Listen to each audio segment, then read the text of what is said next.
सिफारिश करना मेरा कर्तव्य है। और अगर पुत्र बार बार सिफारिश करे, बार बार मांगे, तो माँ द्रवित हो जाती है, पुत्र रोने लगता है। जब छोटा पुत्र रो रहा होता तो कोई भी आकर के उसे चुप कराए, वो नहीं चुप होता, वो नहीं मानता। लेकिन माँ जब उस पुत्र को आकर के स्पर्श करती है, माँ जब उस पुत्र को आकर स्पर्श करती है तो वो शांत हो जाता है, चुप हो जाता है। उसको स्पर्श चिकित्सा कहते हैं। क्या है वो? स्पर्श चिकित्सा है। तो बालक कितना भी खिन्न हो, बालक कितना भी चिंतित हो, बालक कितना भी व्यथित हो, लेकिन जब माँ के चरणों में जाता है तो वहाँ लाखों करोड़ों महर्षि आनंद की अनुभूति करते हैं। और हमारे जैसे अकिंचन प्राणी को भी वहाँ शांति की अनुभूति होती है। तो कहीं न कहीं आपको यह सदैव इस प्रकार की दिव्य भक्ति प्राप्त हो। अगर किसी भी प्रकार से मुझसे किसी भी प्रकार की छोटी सी अपराध हुई तो उसके लिए छोटी अपराध हो या बड़ी अपराध हो, अपराध तो अपराध है।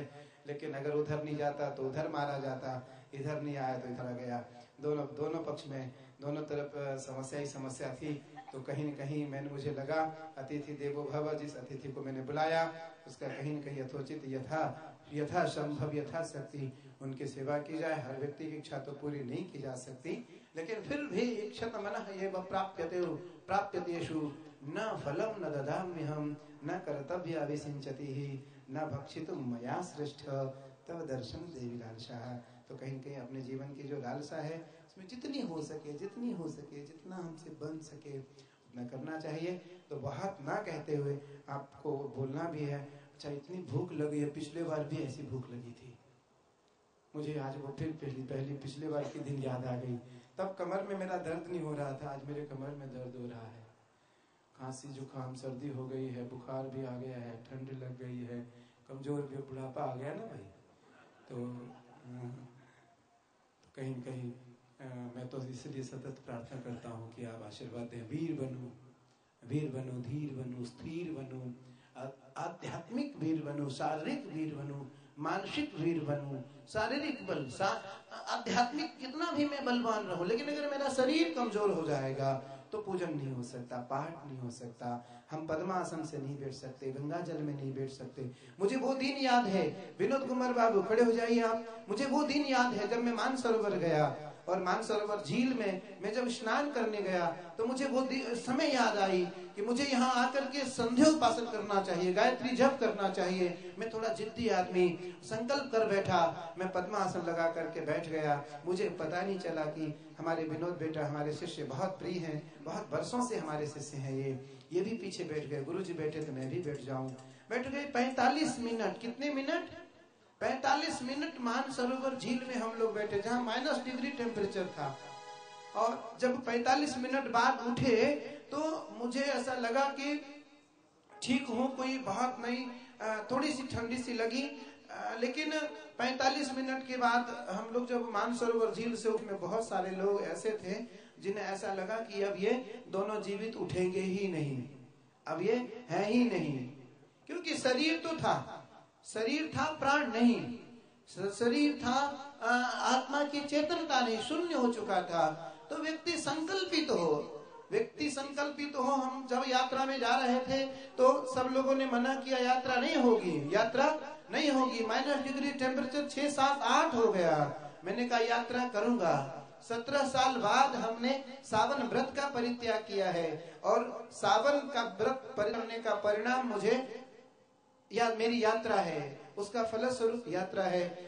आर्मी के अफसरों ने, हमारे जो गाइड्स ने कहा कि आपको लिखित देना पड़ेगा, आप यात्रा नहीं कर सकते। मैं, विनोद बाबू, हमारे आदित्य बेटा हरिद्वार से, कुमार, एक मुल्क राज भी यहाँ आया हुआ है। मुल्क राज ये सामने खड़ा है, विनोद बेटा, हम, मुल्क राज, आदित्य बेटा, कुमार बाबू, और एक निशा नाम की हमारी बहन मुरादाबाद से, विजेंद्र और विजेंद्र की पत्नी, 8 लोग हमने लिख के दिया।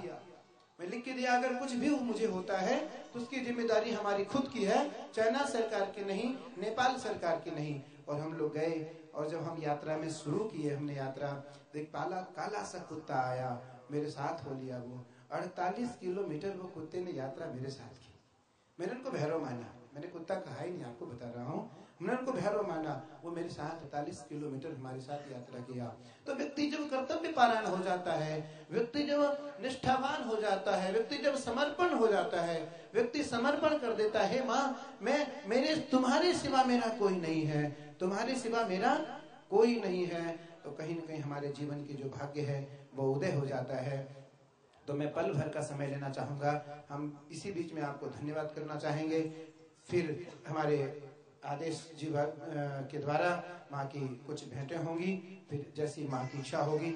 यहाँ बहुत सारे लोग आए हैं, बहुत सारे लोग, कितने हमारे हरिद्वार से, हमारे दिल्ली से, हरियाणा से, पंजाब से, राजस्थान से, बिहार से, झारखंड से, कर्नाटका से, अनेकानेक प्रांतों से लोग आए। सबका नाम लेना संभव नहीं हो सकता। यूपी लखनऊ से बहुत सारे लोग हैं, सबका नाम नहीं ले सकते, लेकिन सबको बहुत बहुत सारा साधुवाद, बहुत सारा धन्यवाद, बहुत सारा आशीर्वाद। आपने तन मन धन से माँ की सेवा की। मेरी सेवा नहीं है ये, ना मुझे सेवा करानी है। मुझे तो यह है कि मैं सेवा करूं, सेवा करूं, कराऊं नहीं। अभी तो करूं, थोड़े दिन करूं, 10-20 साल 50 साल जितना हो जाए। अभी तो बुजुर्गी प्रारंभ हो गई, लेकिन कोई बात नहीं, फिर भी कर सकते। तो सबको बहुत बहुत सारा साधुवाद, बहुत बहुत सारा धन्यवाद। अभी हम आदेश बेटा से आग्रह करेंगे कि आप माँ की चरणों में कुछ भेंटें सुनाएं, और माँ की जैसी इच्छा होगी वैसा होगा। आदेश बेटा।